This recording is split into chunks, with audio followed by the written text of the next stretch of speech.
Are we on the air? Yes, you are. OTA Live is the name of the show. Ty Harper, Res Digital hanging out. Another exciting edition of OTA Talk. Ivan Berry, Master T hanging out, man. Crazy. And like we say many times on the show, if you could only hear what goes on off the mic.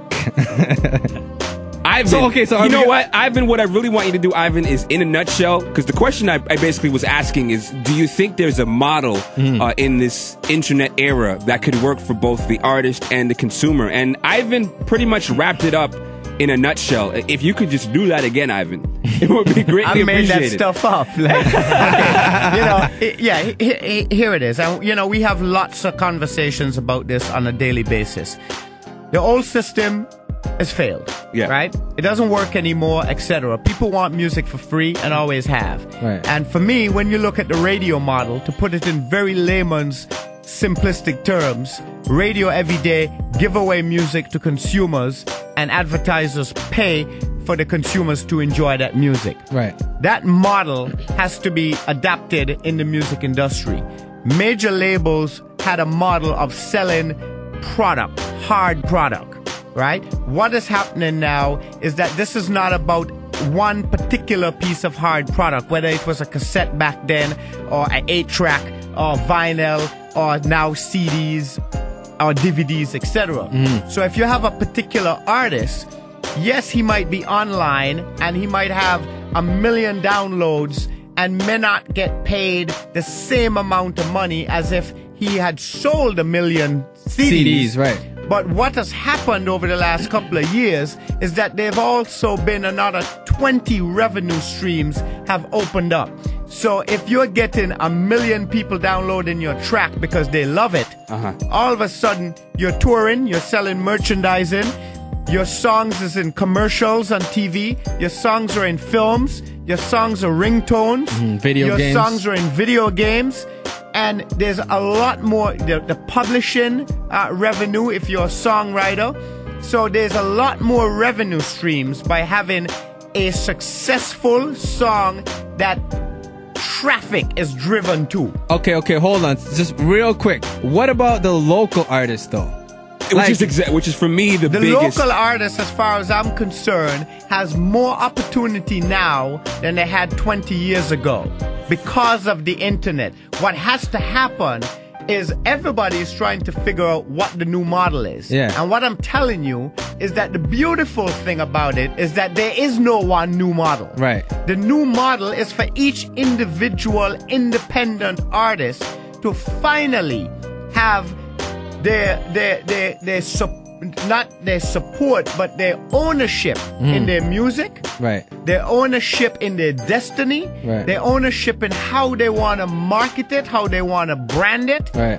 But nobody in their right mind is going to tell me that we have more eyes and ears because of the internet, but we're going to make less money. Nobody's going to tell me that, because all of a sudden, listen, it used to take us hundreds of thousands of dollars to get the Dream Warriors and Michie Me's music to be played in Sweden and England. Right?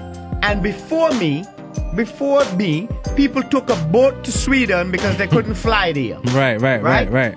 Now, in a click of a button, it's there. A song could be in 80 countries, in 80 languages, and if I launch a track in India because I hooked up with the biggest Indian web portal, all of a sudden I have access to 500 million internet users and mobile cell phone users.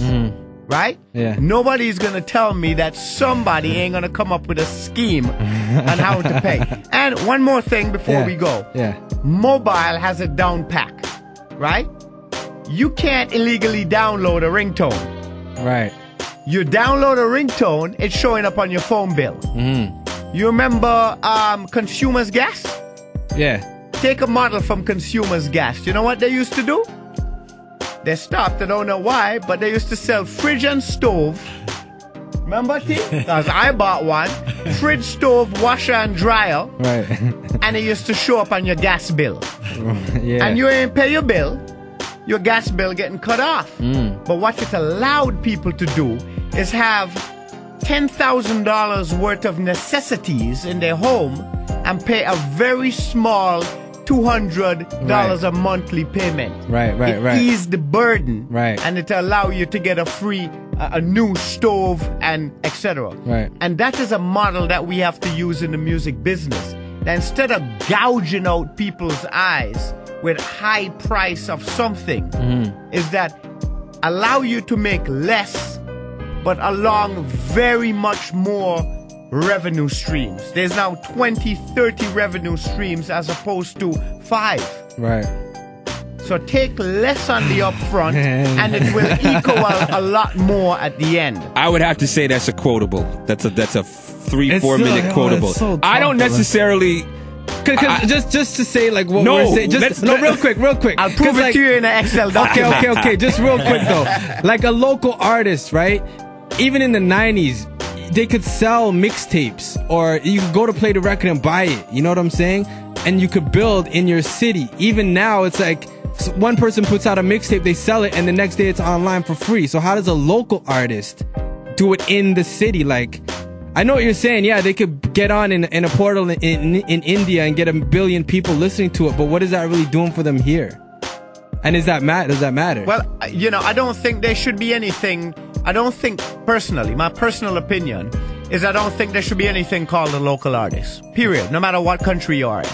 I think we're all striving, and I'm certainly not a poet. I'm not a rhymer, or I'm not. But if I was, my number one goal would be for my music to be heard in as many places and as many languages possible. The problem is that Canadians have always been forced to think local artist. And I think if I'm blessed with anything, and I could say the same for a couple of my other friends like Farley Flex, etc., is we were never once born with the thought pattern. Beat Factory would never exist globally. And frankly, most of Beat Factory's success has been international, not local, when you break it down. Most of our acts that we've signed was to international deals, not local. If I was thinking local back then, Beat Factory wouldn't exist. So stop thinking local. This is not about you. The definition of local artist is that you live in Toronto and you record your songs in Toronto. That's the only definition of a local artist. Beyond that, you shouldn't be a local artist. Yeah, I totally agree. And these guys are laughing at me because I just got schooled. Yeah, I can't argue nothing there. Yeah, me neither, man. But I still love local.